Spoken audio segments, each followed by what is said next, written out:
안녕하십니까. 국민의힘 울산 남구갑 예비후보 최건우입니다. 오늘은 제4호 공약인 여성 공약을 발표하기 위해 이 자리에 섰습니다. 기억하시는 분도 계시지만 지난 21대 국회의원 선거 당시 저의 제1호 공약은 여성 공약이었습니다. 성평등이 민주주의의 완성이고 울산이 해결해야 될 가장 시급한 과제라 믿기 때문입니다.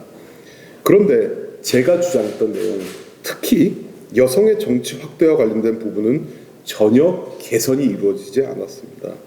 이에 저는 기존의 내용을 보완하여 다시 한번 공약으로 발표합니다. 요즘 청년들 사이에서는 소위 젠더 이슈와 관련한 논쟁이 빈번합니다. 그리고 남녀 간의 대립도 발생하고 있습니다.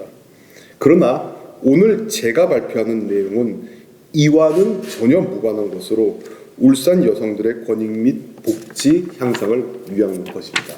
첫째, 제가 국회의원으로 당선되면 제가 행사할 수 있는 추천직, 선출직 중 40% 이상은 여성으로 임명하거나 추천하겠습니다. 여러분, 이번 울산 지역에 국민의힘 소속으로 등록한 예비 후보는 17명입니다. 그중 여성은 한 명도 없습니다.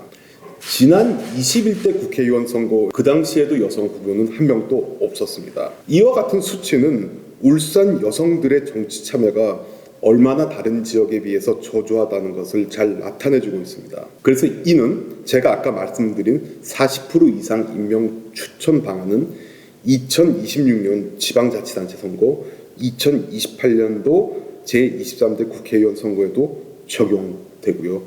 그리고 제 선거 캠프도 이 원칙을 적용하고 있습니다. 그리고 이를 위한 제도적 장치를 추진하겠습니다. 둘째, 출산과 육아를 국가에서 책임지도록 하겠습니다.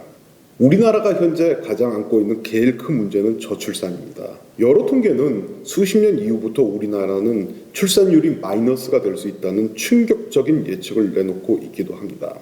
그래서 위 문제 해결 방안으로 준공영 출산 육아 시스템을 주장합니다.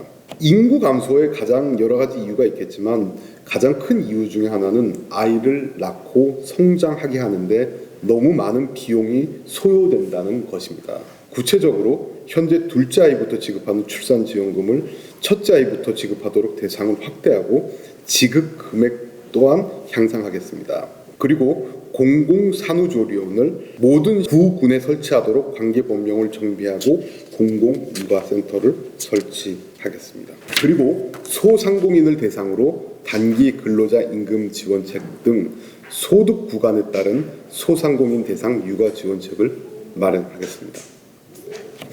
셋째, 여성 일자리를 확충하겠습니다. 경력 단절 여성 문제는 매우 심각합니다.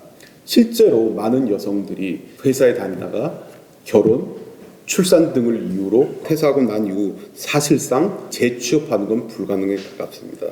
이에 출산, 육아 등으로 5년 이상 경력이 단절된 여성을 채용하는 기업에 대해서는 세제를 감면하는 내용을 법제화하고 또 모범 취업 여성 기업에 여러 인센티브를 주는 내용도 추진하겠습니다. 그리고 유치원, 어린이집 교사의 근무 환경과 처우 개선을 위한 내용도 법제화하겠습니다. 이에 저는 아동교육 전문 인력 확충으로 일자리 확대 및 아동학대 예방을 위한 근본적 해결책을 마련하겠습니다. 제가 여태까지 말씀드린 내용은 단순히 여성에 대한 혜택이 아닙니다. 이는 울산의 여러 가정들의 소득 증가로 이어지고 시의 인구가 줄어든다는 이 문제점을 해결할 수 있는 가장 효율적인 방법일 것입니다. 우리나라 헌법은 제34조 제3항에서 국가는 여자의 복지와 권익의 향상을 위하여 노력해야 한다고 명시적으로 규정하고 있습니다. 그러나 우리 사회는 여성들의 목소리를 제대로 반영하지 못하고 특히 울산의 여성 권익 및 복지는 전국 평균에 한참 뒤떨어져 있습니다. 제가 말씀드리는 여성 정책은 젠더 이슈와는 전혀 무관한 것으로 여야 좌우가 있을 수 없습니다. 그리고 일방의 성이 다른 성을 배척하는 현상도 발생하지 않습니다. 저는 두 딸을 둔 아버지의 입장에서 울산이 우리나라를 선도하는 성평등 모범 도시가 되었으면 하는 희망이 있습니다. 예, 감사합니다.